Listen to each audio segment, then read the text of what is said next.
We are back for another episode with the second car on the road to the GTR. So if you've not watched the first episode, click the link above where we bought a Mini and turned it into a profit.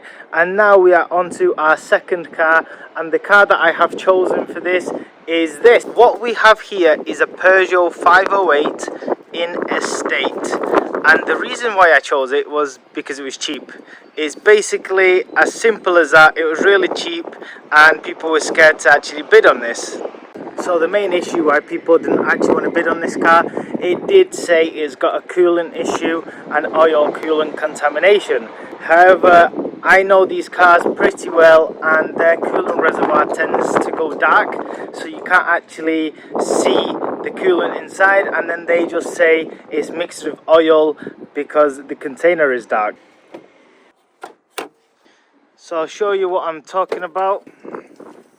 So when we're looking at this engine, as you can see, the coolant reservoir is right there, but look how dark it is. So when they were checking this car, they were just like, yep, it's mixed with oil, and that is it, just because of how dark it looks. But what people don't know is over time these containers just go dark from their use, really, and there's nothing wrong with the coolant in this. Apart from that, this is a 2-litre engine, and it's got some other faults, which are the body faults.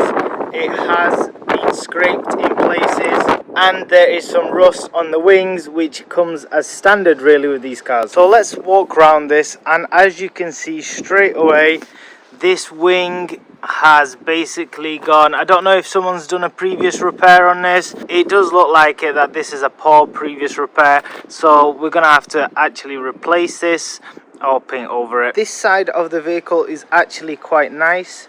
There's nothing really that I'd actually say that needs doing on this side. All it needs is a good polish, and then we can work this out. So this is where it gets bad now. This is the rear of this car, and as you can see, the whole bumper's cracking, the paint's coming off, it's all scratched, it's all rubbed off. So this is another reason why people don't want to bid on these cars. We're going to get to the main reason why someone wouldn't want to bid on this, and this is the side skirt damaged. Someone's dented the side skirt and basically it's gone inwards with a little bit of the door, and this is why I was able to get this car so cheap. This is the biggest problem, and just look how deep it goes into there.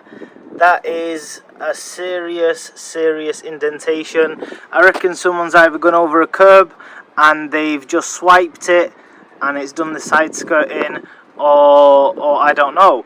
But what I'm going to try and do is actually try to pull this out, and hopefully it comes out in one piece and it will just be better that way. If we move on to the interior of this car, it's actually really nice, and it's the full spec of these Peugeots that you can get. It does include heated seats, cruise control, panoramic roof, so it is a very nice spec, and this is why somebody would probably want it and why I really bought it. Not really a lot that you can complain about. It's half leather, the seats are half leather, and it's actually pretty clean inside apart from my bottles there, but that's nothing to worry about.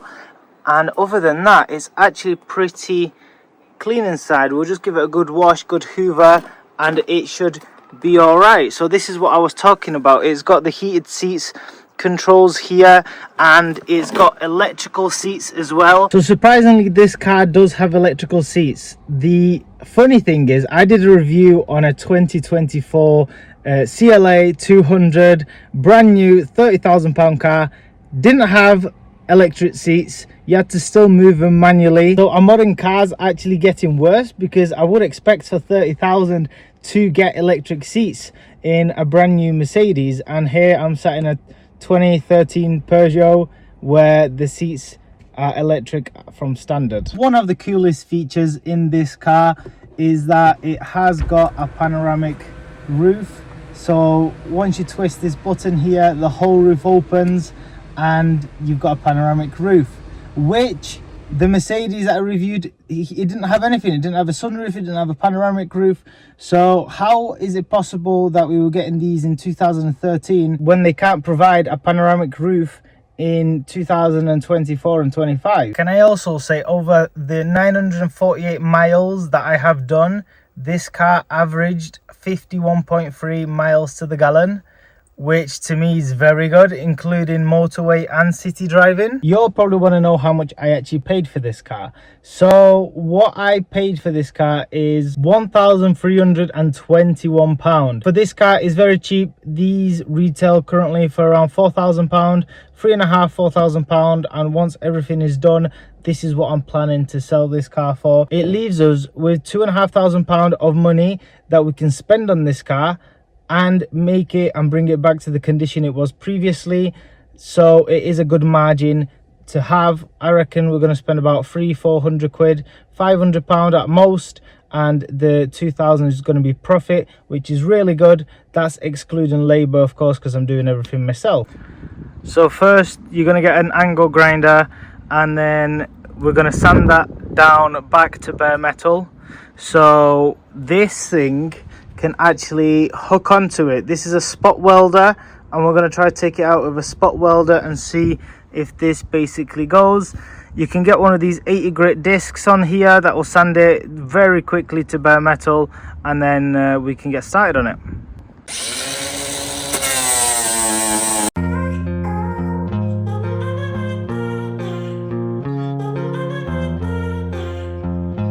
So now, because we've gone back to bare metal, we can attach the spot welder and actually try to pull this out and see how this goes. Hopefully it will just pop back in shape after about an hour or two.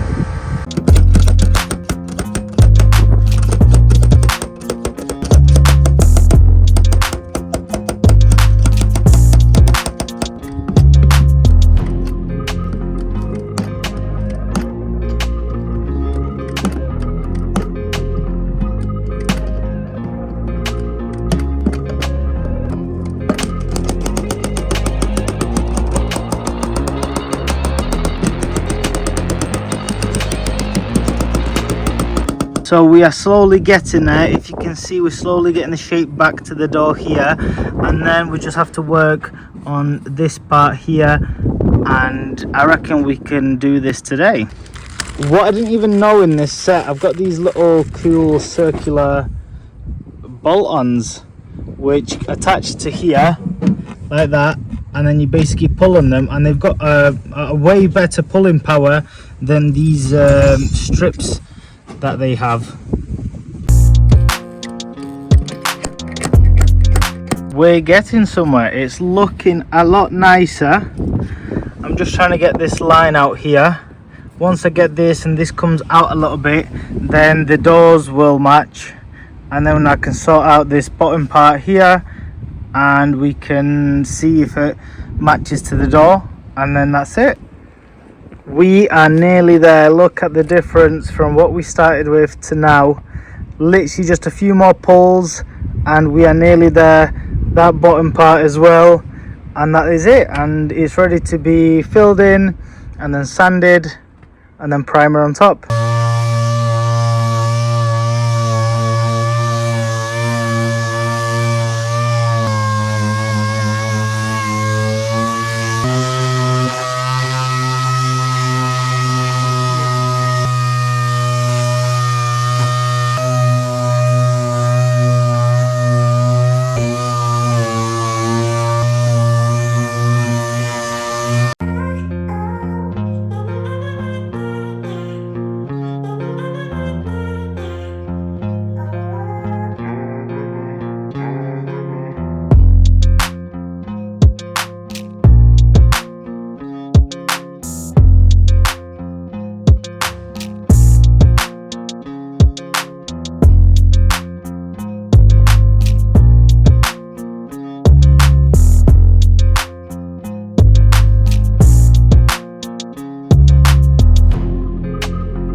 So look how nice this is actually starting to look.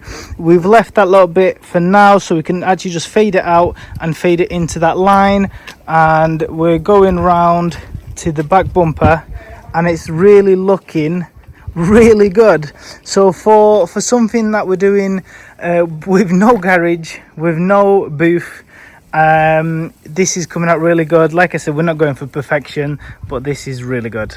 So everything's now painted. Basically all the bodywork's done. The only thing that also managed to break today is the window motor from the passenger side, so I'm gonna have to replace that. So basically this is the old one, or what's left of it, and really this just got tangled on the motor. The motor was rubbish, it packed it in, so this is why a new one needed to be put on. So the door panel's already been took off, and can you see that little wire right there? So that got tangled in the motor here, and it's very common for these to go, that I found out. So basically we had to replace this whole part. It only holds on by this screw, that screw, this screw, and then it just pops out. So it wasn't a lot that needed changing, and now the panel can actually go back on and it's ready to go. Literally just to take these off, these hold on 2 screws. There's one there, one inside there, and then they just pop off, and that is really it. So this is all back and put together. Windows now working again, so great stuff, and now it's ready. So the Peugeot is now painted. I'm currently driving it. It's ready to go really and find a new home. So everything's been done and all the panels have been painted. It's come out really good, so I hope the new owners of this are going to be really happy. I actually really like the way this drives. It's a nice family comfortable car that's really good on fuel, cheap on tax, cheap to run. If anything breaks down, it's cheap overall to replace. It's a 2-litre engine, 150 horsepower, so it does the job for what it's meant to do. So it's honestly a great car. I have done 1,437 miles and I've averaged 55.3 miles to the gallon, which is insane. So this mileage is from picking it up, driving around town, round the motorway, making sure the car's fine before it goes to another good home, and that's it. And I've done 55.3 miles to the gallon, which is pretty good for this kind of car. It's comfortable as well. There's not really a lot that you can say about this car that's really bad. It's got everything you need. It does the job for the money you're paying. As an estate, I doubt you'll find a better vehicle.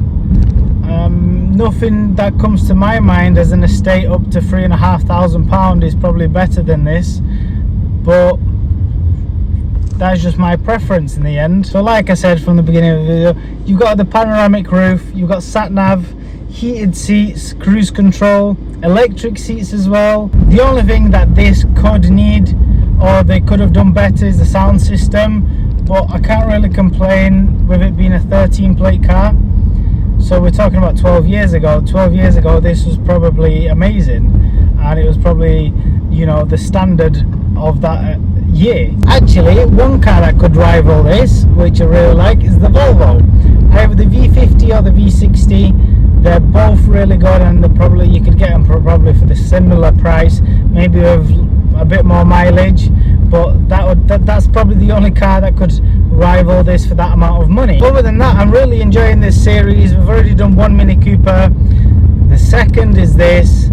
I've got a third car on the way. I've already got my eye on one, and this one is going to be totally different than the last two. If you want, feel free to guess in the comments below, but I really like the next one. It looks good, and it's got a really good colour combination that I really like as well, so hopefully we can get that, and that will be our third car. And I'm really hoping, maybe with a bit of a push, by the end of summer I can actually buy a GTR. It doesn't matter if it's from Copart and we have to fix it, or if the engine's gone or whatever. I just want a GTR that I can fix, repair, or not even fix and repair, just one that I can own, and that's just a dream. So hopefully maybe at the end of this summer. I'm being optimistic about this. If not, then we're looking for winter, maybe it'll be a Christmas present, we'll see. But other than that, guys, I thank you all for watching. if you like the videos and you like the series, please like and subscribe. It would mean a lot to me. And other than that, I'll see you all in the next video.